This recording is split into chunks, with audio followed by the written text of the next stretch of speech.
Ya hemos visto y estudiado la vida de 11 reyes de Israel. Ya estudiamos al rey Jeroboam primero, también al rey Nadab, al rey Baasa, al rey Ela, a Zimri, que reinó en el año 885, a Omri, del 885 al 874. Estudiamos también la vida del rey Acab, un rey que fue desaprobado totalmente por Dios, del año 874, 853. El rey Ocosías, el rey Joram, y vimos la vida en el estudio pasado del rey Joacás, que fue el rey número 11 de la nación de Israel, o del reino del norte de Samaria, lo que se le conocía también como Efraín, la casa de Efraín. Este rey Joacás, quien reinó del año 814 al año 798, nos dice aquí la narración del segundo libro de Reyes, capítulo 13, verso 9, que también este rey, el rey número 11, durmió o murió con sus padres y lo sepultaron en Samaria, y reinó en su lugar Joás. Aquí viene el que sustituye a este rey. En el Antiguo Testamento, hermanos, se enseñaba, se tenía la doctrina y la teología que todos los que morían antes de que el Señor fuera a la cruz iban al Sheol.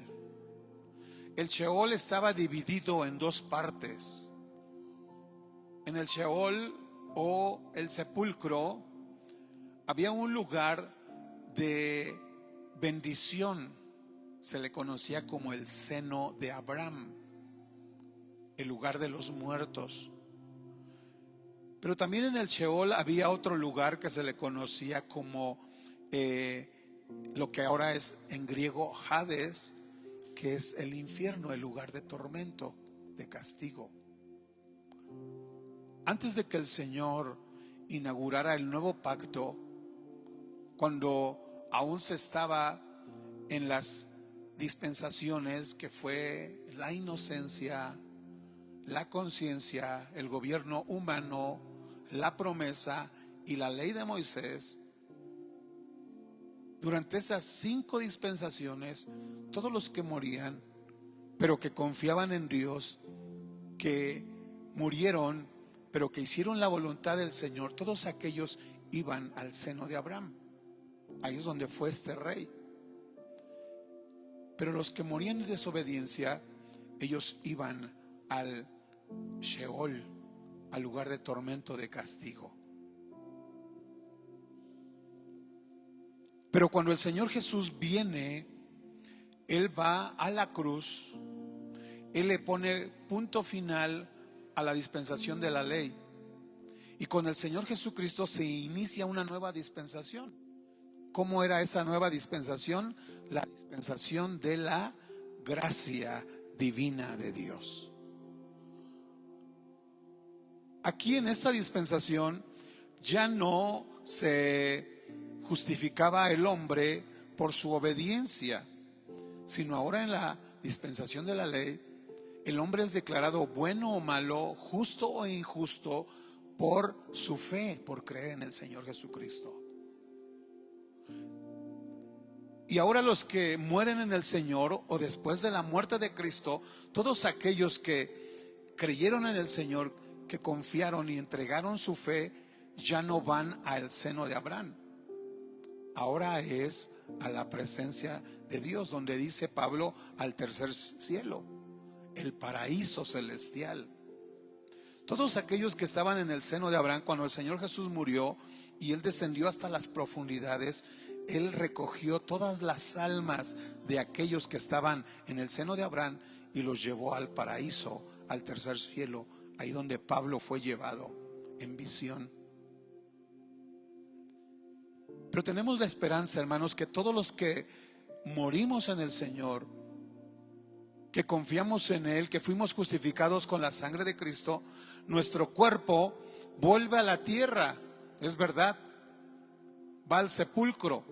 Nuestra alma está en la presencia de Dios y nuestro espíritu vuelve a Dios, porque Él ya ha determinado, dice Job 14:5, que los días del hombre están determinados. Él estableció cuánto vamos a vivir cada uno. Pero hay una enorme diferencia de morir en el Señor y de morir sin Cristo. El que muere sin Cristo está ahí en el Sheol, lo que ahora es en griego Hades, el infierno. Ahí está en sufrimiento, en tormento. Pero los que mueren en el Señor, que creyeron en Cristo Jesús, tenemos una esperanza de vida eterna, porque estamos en el paraíso, en el reino de Dios, bajo el altar de Dios. Pero cuando sea el arrebatamiento, los muertos en Cristo, dice el apóstol Pablo, resucitarán primero. El Señor va a resucitar a todos los que creímos en Él. Los que están en los sepulcros, los que fueron cremados, aún algunos murieron en el mar. Todos aquellos el Señor los resucitará. Y de la tumba, de ahí del polvo o de las cenizas, el Señor, cuando Jesús venga en su arrebatamiento, cuando vaya a iniciar la grande tribulación, el Señor Jesucristo nos dará un cuerpo glorificado, un cuerpo transformado, que no se corrompe, que no se deteriora. Y ese cuerpo glorificado es con el cual ascenderemos al cielo, para estar en el tribunal del Señor, para recibir recompensas, pero también para estar en las bodas del Cordero, y así estar 1000 años en el reinado terrenal del Señor Jesucristo. Qué esperanza gloriosa y maravillosa para la iglesia del Señor Jesús. Por eso vale la pena creer en Cristo, vale la pena padecer por el nombre del Señor. Y este hombre, Joacás, él duerme. Por eso la Biblia, hermanos, le asigna este término o este verbo, dormir. Porque tanto los creyentes como los no creyentes, o los conversos o no los conversos, todos, hermanos, solamente dormiremos. Los que estamos en Cristo dormimos, y en el arrebatamiento el Señor Jesús nos va a hablar por nuestro nombre, así como lo hizo con Lázaro. Él le habló por su nombre, y aún estando 4 días en ese sepulcro, Lázaro escuchó la voz de su Señor Jesucristo y lo despertó. El creyente, cuando parte a la presencia del Señor, solamente duerme. Porque todos aquellos que entregamos nuestra vida, que decidimos confesar nuestros pecados y decirle: Señor, te entrego mi alma. Cuando nosotros le entregamos nuestra vida, nuestra alma al Señor Jesús, Él escribió nuestro nombre en el libro de la vida eterna y del Cordero. Ahí está nuestro nombre en el libro de la vida eterna del Cordero. Entonces el Señor conoce nuestro nombre. Él sabe tu nombre, Él sabe tu apellido. Y cuando Él venga con sus santos ángeles y esa trompeta sea sonada en el arrebatamiento, antes de la semana 70, antes de la grande tribulación, Él nos hablará cada uno por nuestro nombre. Y nosotros le diremos: heme aquí, Señor, aquí estoy. Y Él nos levantará del polvo. Pero también los que estén vivos, dice Pablo, los que hayamos quedado, también seremos arrebatados con el Señor, con un cuerpo glorificado, para gozarnos en la presencia del Padre, en la casa del Padre. Alabado sea el nombre del Señor. Y conoceremos cara a cara a nuestro Señor Jesucristo.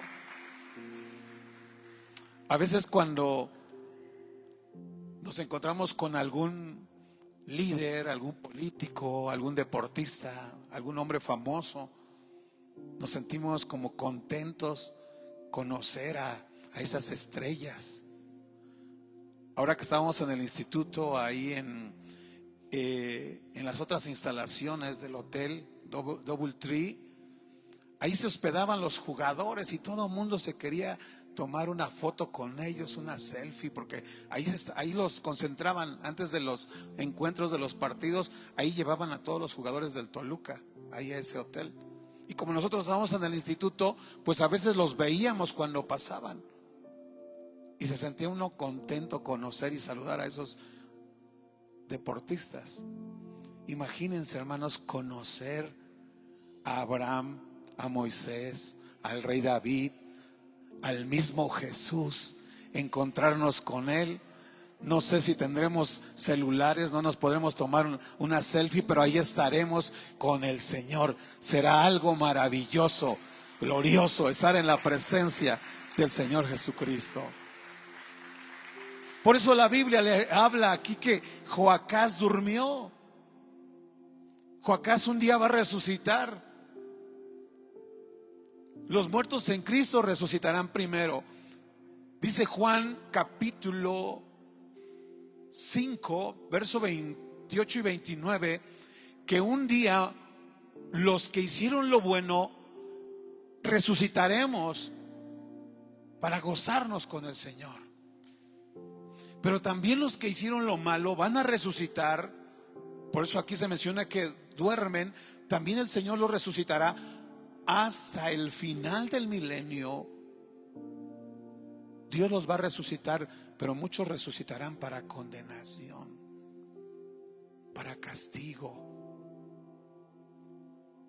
Por eso el Señor urgentemente usa a sus siervos para que tú y yo compartamos la palabra, que les advirtamos al mundo que abandonen esa vida de pecado y que vengan al Señor, que dejen su religión, que dejen sus tradiciones, que lo que sus padres les enseñaron, bueno o malo, eso no importa, que vengan a Cristo Jesús, para que cuando ellos partan de esta tierra, su alma no se condene eternamente, sino que tengamos esperanza de salvación, de vida eterna.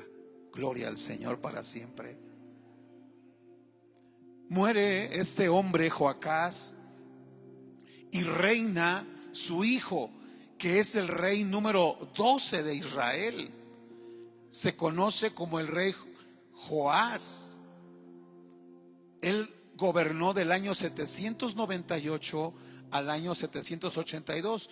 Aquí nos dice en el verso número 10 cuántos años estuvo Joás dirigiendo a las 10 tribus de Israel. ¿Por qué digo que son 10?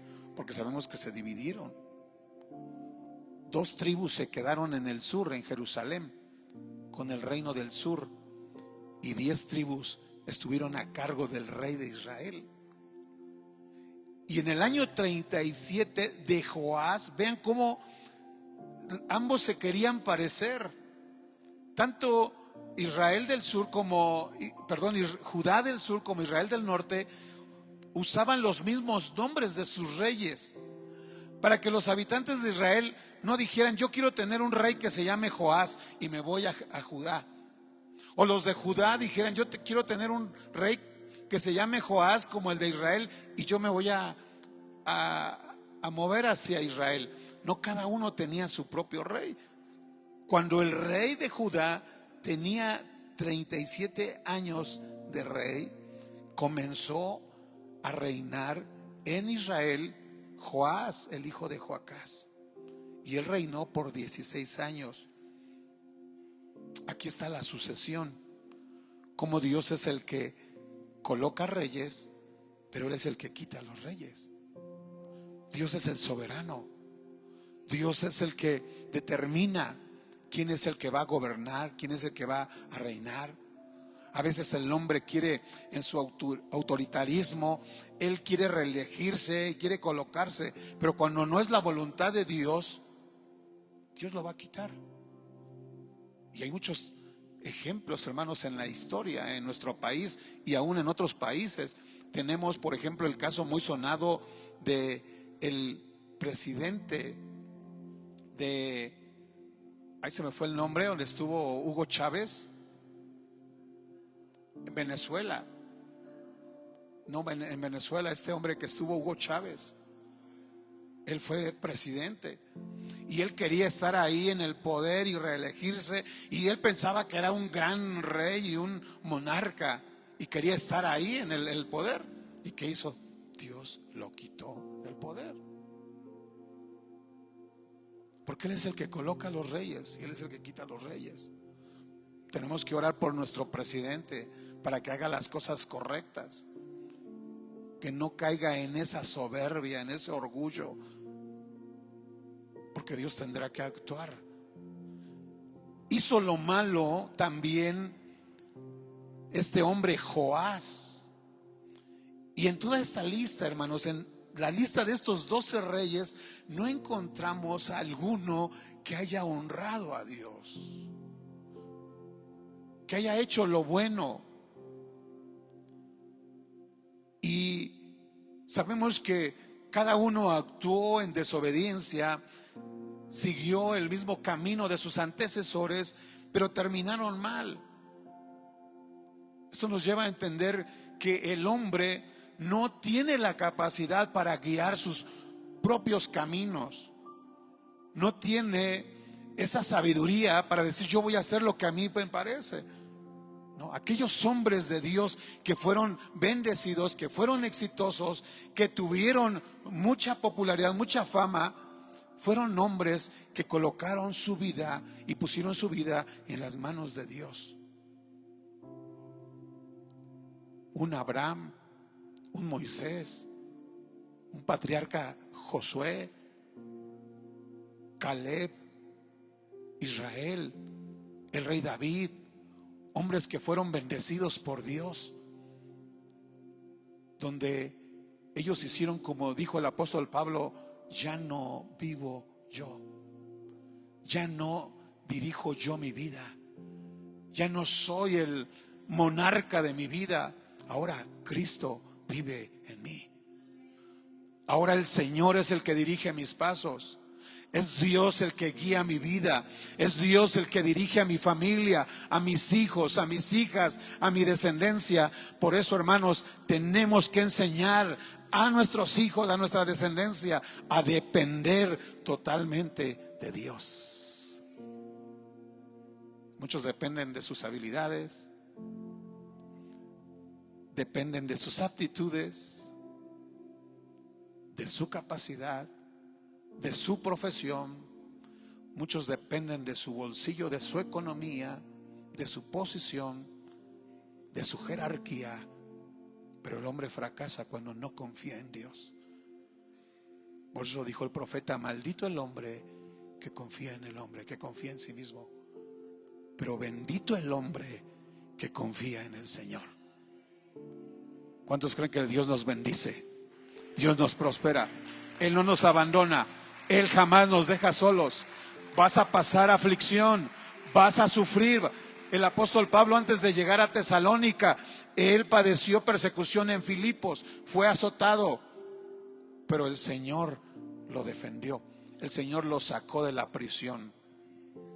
El diablo lo quería tener ahí atado en el cepo, ahí encadenado en el calabozo, que estuviera apartado, reservado ahí Pablo y Silas, pero Dios le dio la libertad. Dios lo liberó, porque Dios es bueno. Pero Dios es bueno con aquellos que caminan en integridad, en santidad.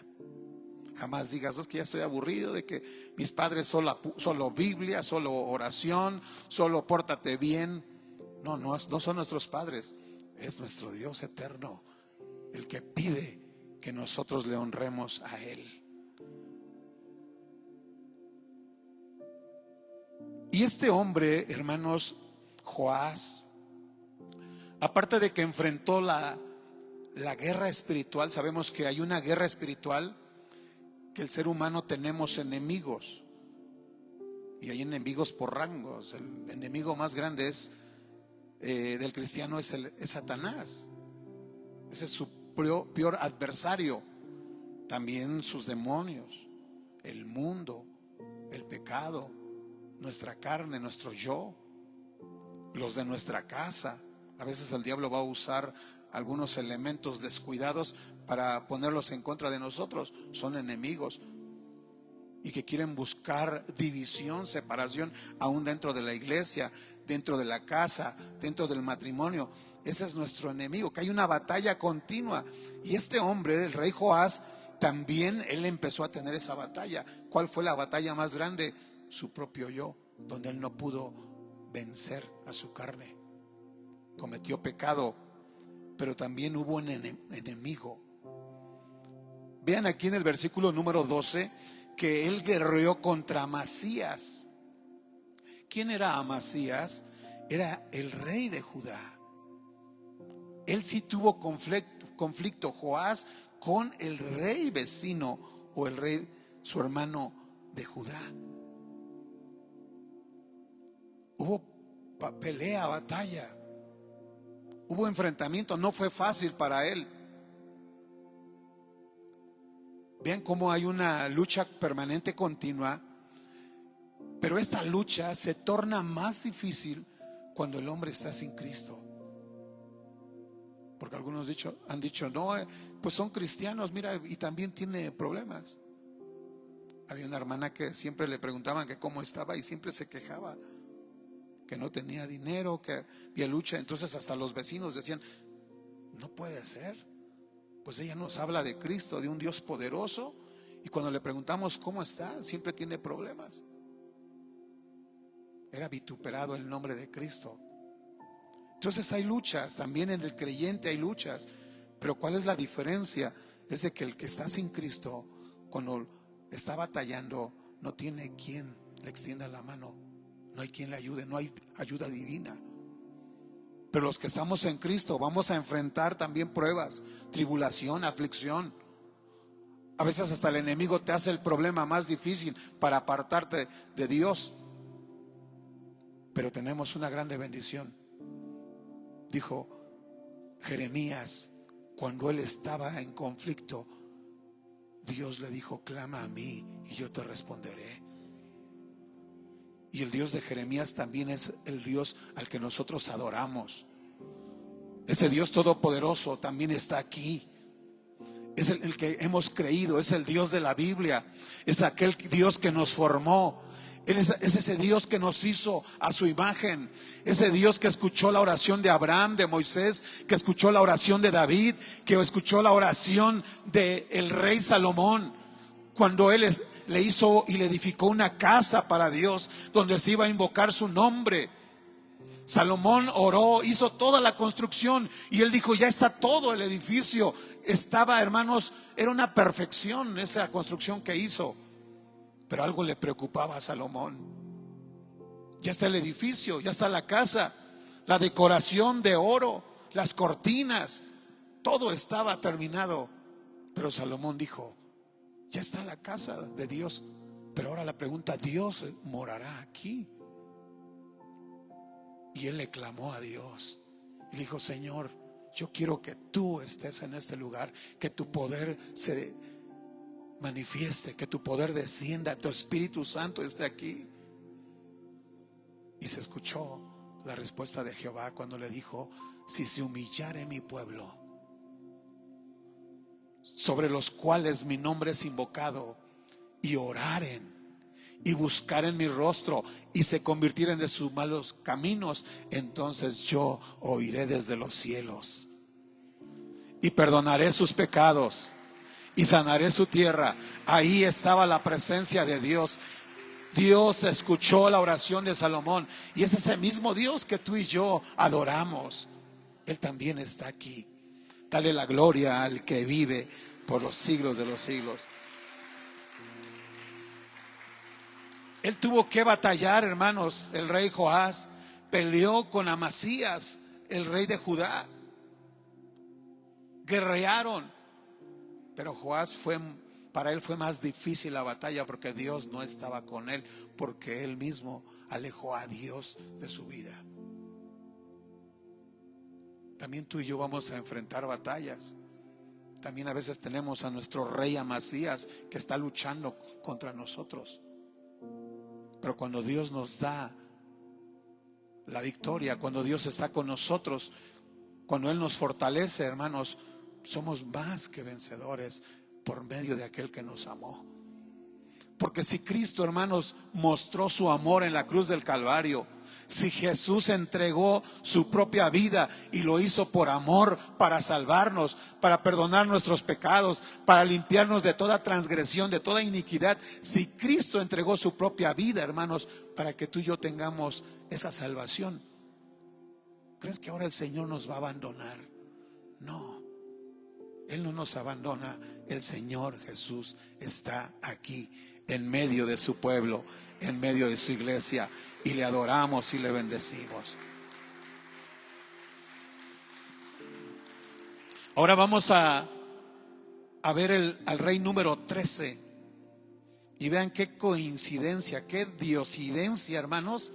El rey 13, y justamente el rey 13 está en el verso 13. Hasta el Señor nos acomodó la Biblia para poder entender. Y durmió Joás con sus padres, y se sentó Jeroboam sobre su trono. A veces el hombre se hace dueño, hermanos, de su propio trono. Hay predicadores, evangelistas que Dios los usa y Dios los prospera y Dios respalda su ministerio tremendamente. Pero hay muchos que sí han perdido el piso, como se dice coloquialmente. Muchos han perdido el piso y el diablo los ha zarandeado. Y ahora quitan a Jesús del trono y se colocan ellos en ese trono. Hay hombres así que se sienten indestructibles, poderosos. Y en esa autoridad que Dios les ha dado, porque aún hasta Dios sigue usando, porque algunos dicen, no, pues él está mal, pero vean cómo hace milagros, quiere decir que Dios está con él. No, hermanos, el que haya milagros no es garantía de que esa persona está bien. Los milagros son garantía de que el poder de Dios está activo, está vigente. Y estos hombres que se sienten en su trono manipulan a las ovejas, las controlan, las amenazan y les dicen: si tú no haces lo que yo digo, te voy a sacar de mi iglesia, no te voy a dar santa cena, no te voy a permitir servir. Esos reycitos se sientan en su trono. Pero vean cómo viene Dios y quita a esos reyes. Joás murió con sus padres y se sentó en su trono Jeroboam. Ese trono no le duró para siempre. Por eso nunca tenemos que colocarnos en un trono que no nos pertenece, porque ese trono le pertenece al Rey de Reyes y Señor de los señores. Bendito sea el Señor para siempre. Viene otro y se sentó Jeroboam. Y Joás fue sepultado en Samaria con los reyes de Israel. Pasó a la historia. Se acabó. Algunos dirán: pues todos vamos a pasar a la historia. Un día se acabará. Y como que al principio está la memoria presente y aún se recuerda a aquellos que ya murieron. Pero a veces la memoria se olvida de aquellos que no honraron a Dios. Pero aquellos que honraron a Dios, dice que siempre están presentes en la memoria del Señor. Estaba, hermanos, aquí este hombre ya sin poder, se acabó, todo terminó. Pero lo que hace la diferencia, hermanos, es cómo nos vamos nosotros a ir de esta tierra. Si cumplimos el mandato del Señor, ir y predicar el evangelio, si como esposos honramos a nuestra esposa, si como hijos honramos a nuestros padres, dimos testimonio del Evangelio, predicamos, oramos por aquel que estaba perdido, aquel que ya estaba a punto de morir en sus pecados y que se iba a condenar eternamente. Nosotros sí les compartimos el Evangelio. ¿Qué es lo que hicimos nosotros? Porque eso es importante. El Señor nos da vida, hermanos. El Señor nos da la oportunidad de vivir aquí, pero Él quiere que nosotros aprovechemos el tiempo. Dijo Pablo, redimir el tiempo, rescatar lo más que puedas del tiempo, para que podamos ser útiles en las manos del Señor. Después aquí tenemos la muerte, hermanos, de Eliseo, un profeta del Señor, que también se terminaron sus días, su tiempo se acabó sobre esta tierra, pero él también honró al Señor. Posteriormente tenemos en el versículo número 8 del capítulo 14, segundo libro de Reyes,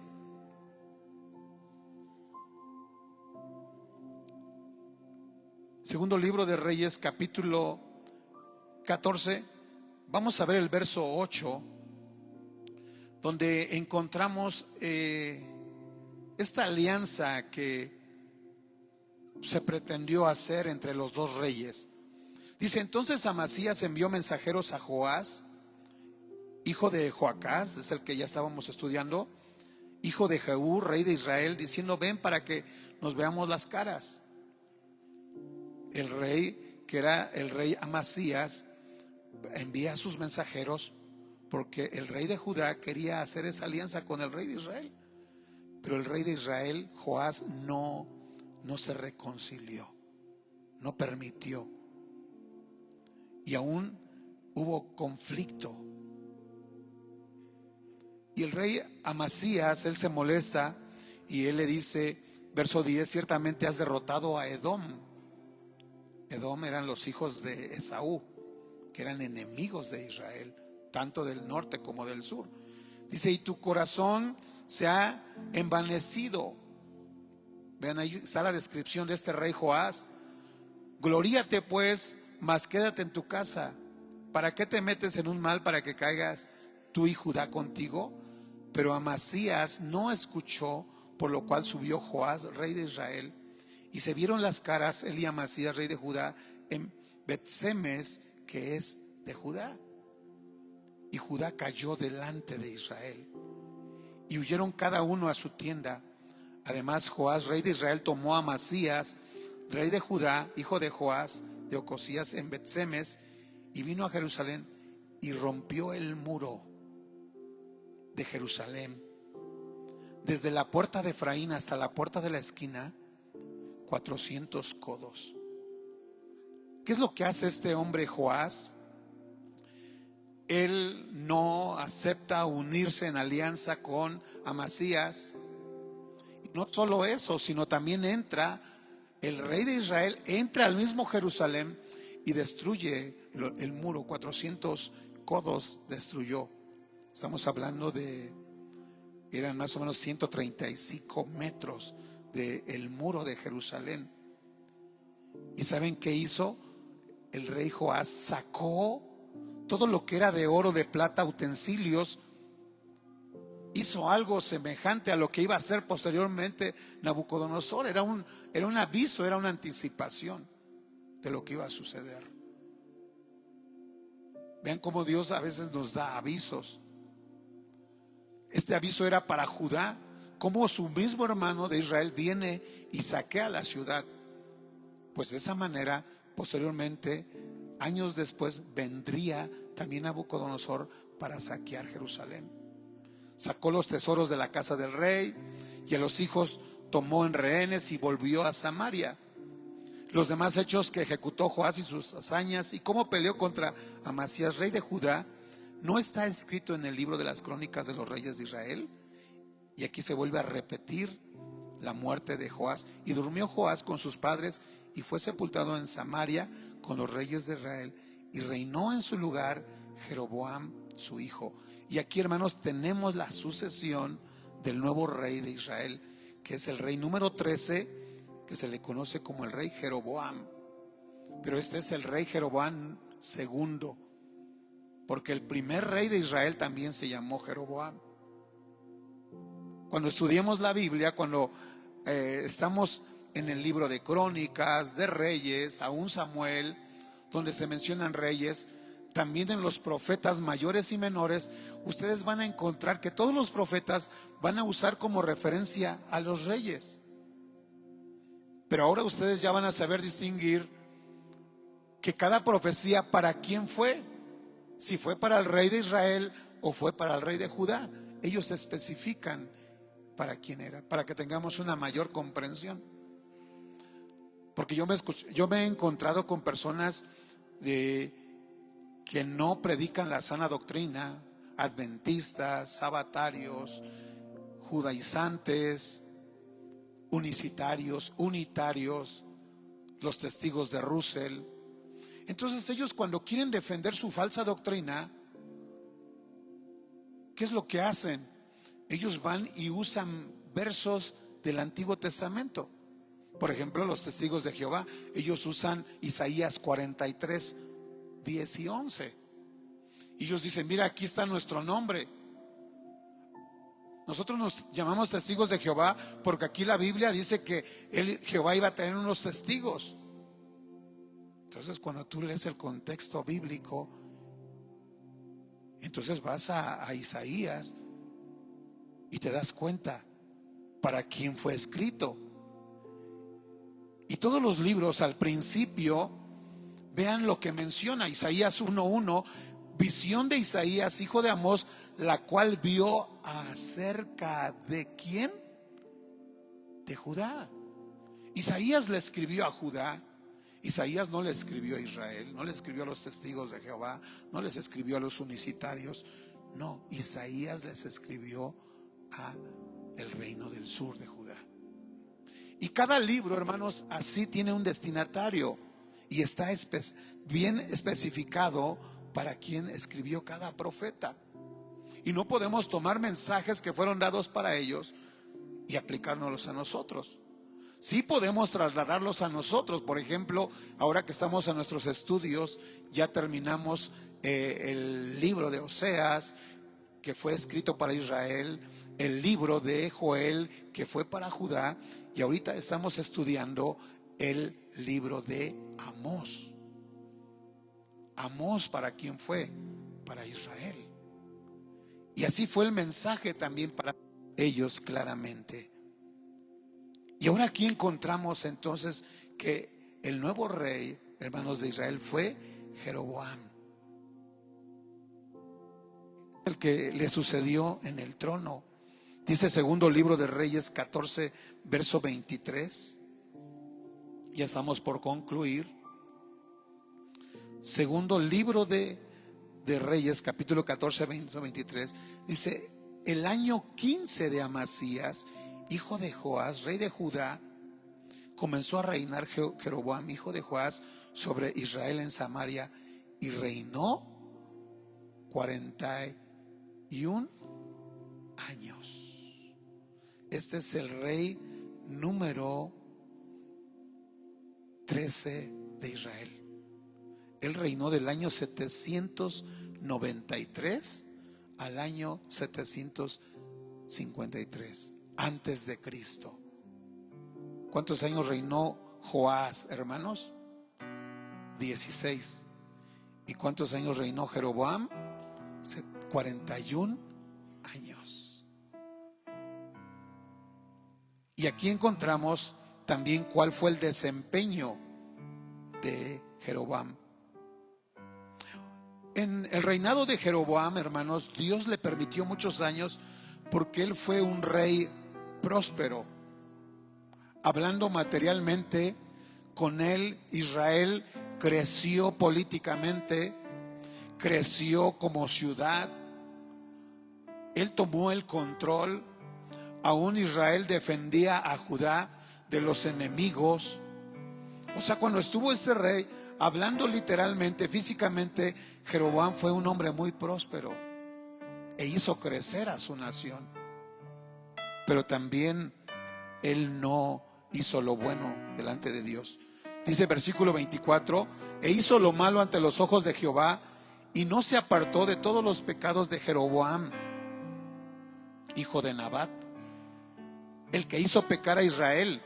Versículo 25: Jeroboam II restauró límites de Israel desde la entrada de Hamat hasta el mar de Araba, conforme a la palabra de Jehová, de Dios de Israel, la cual él había hablado por su siervo Jonás, hijo de Amitai, profeta que fue de Get-Efer, porque Jehová miró la muy amarga aflicción de Israel. Vean, porque Israel había sido atacado por los moabitas, por también los de Judá, fue atacado por los cananeos, por los de Siria. De hecho, el rey Hazael, de lo que nos habla la historia de Amós, ¿verdad? Hay un juicio sobre aquellas ciudades vecinas porque siempre castigaron a Israel, pero Dios levantó a este hombre para defender a Israel. Dios vio la amargura aflicción de Israel, que no había siervo ni libre, ni quien diese ayuda a Israel, y Jehová no había determinado raer el nombre de Israel. Vean cómo hasta ahí Dios no había pensado en llevarlos o ponerlos bajo esclavitud de los sirios, porque fueron los sirios que esclavizaron a Israel. Pero como el pecado se fue multiplicando, entonces Dios permitió que esa nación cayera bajo el dominio de un rey gentil.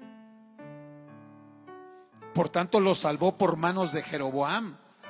Dios usó a Jeroboam para liberar a Israel, hijo de Joás, y los demás hechos de Jeroboam y todo lo que hizo, y su valentía, y todas las guerras que hizo, y cómo restituyó el dominio de Israel, Damasco y Hamat, que habían pertenecido a Judá, ¿no está escrito en el libro de las crónicas de los reyes de Israel?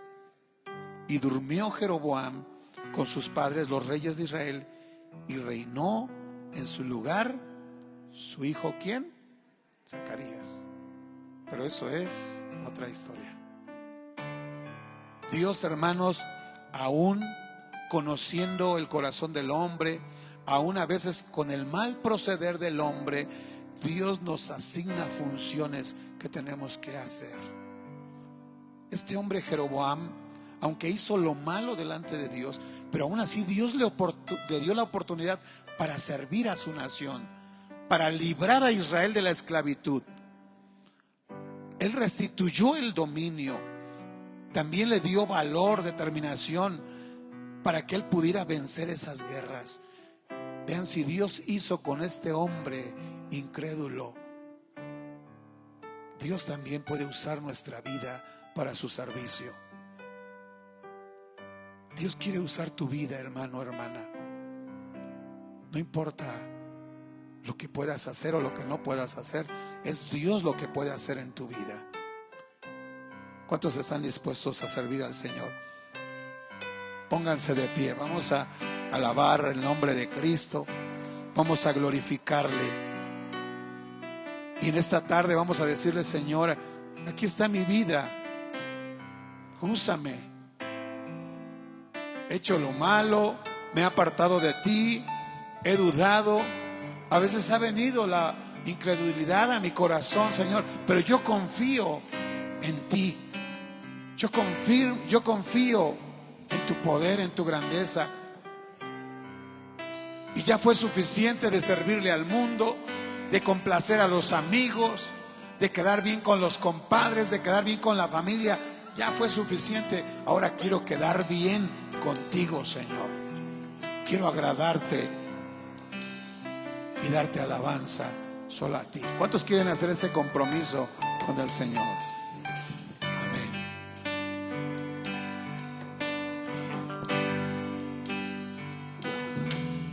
Estar aquí delante de ti, te adoraré, postrado ante ti, mi corazón te adora, Dios, y siempre quiero estar para adorar y contemplar tu santidad, te adoro a ti, Señor. Te adoro a ti.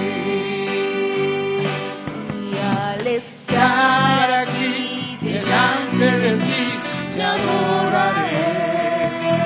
Postrado ante ti, mi corazón te adora, Dios. Y siempre quiero estar para adorar y contemplar tu santidad. Te adoro a ti, Señor.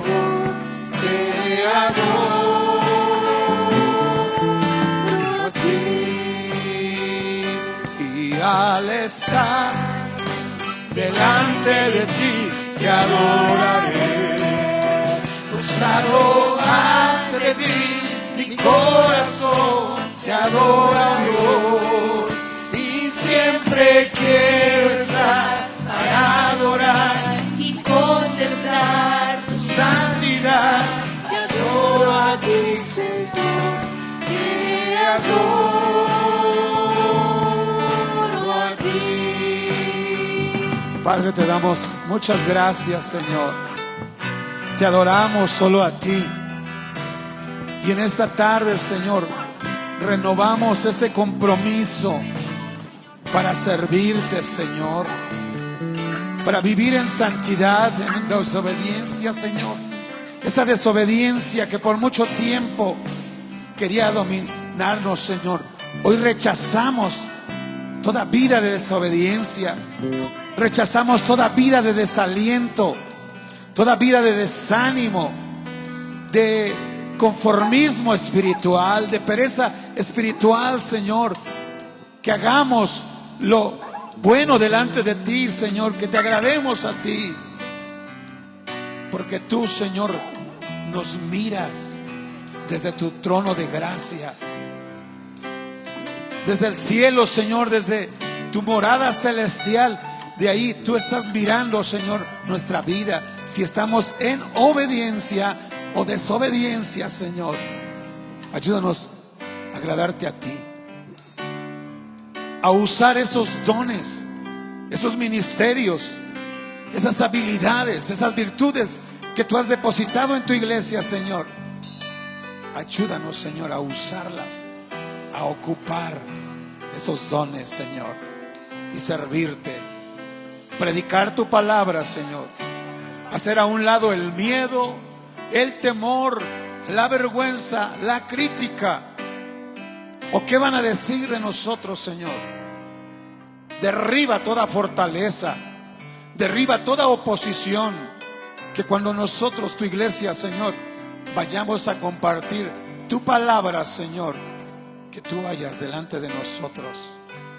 Gracias, gracias por esta bendición de escuchar este mensaje, que sea de bendición para nuestra vida, y que también, Señor, entendamos que nosotros no somos los reyes, Señor, que tú eres el Rey de gloria, que tú eres el Rey de majestad, y que solo tú eres digno, que solo tú mereces, Señor, ser reconocido, ser exaltado, ser glorificado y ser puesto en alto, Señor, en nombre de nuestro Señor Jesucristo. Amén y amén, Señor. Bendice a tu iglesia, llévanos con bendición. Te lo pedimos en el nombre de Jesús. Amén y amén. Dios les bendiga, hermanos. Dios les guarde. A las 6 nuestra segunda reunión, y el día de mañana a las 9 de la noche en Facebook, Arlet estará compartiendo su estudio. El miércoles a las 7. El jueves vamos al Hospital del Niño, y el día domingo a las 11:30 y 6 de la tarde. Dios les bendiga, hermanos. Dios les lleve con bendición.